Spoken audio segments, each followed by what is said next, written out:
बघूयात पुढची महत्त्वाची बातमी।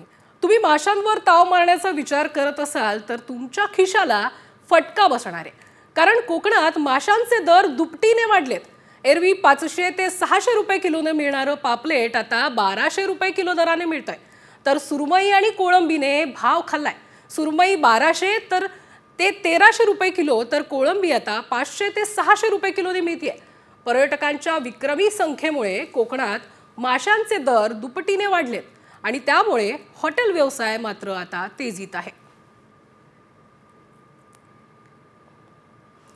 सुरमई आधी 500 ते 600 रुपये आणि आता त्याचा भाव 1200 रुपयांपर्यंत आलाय।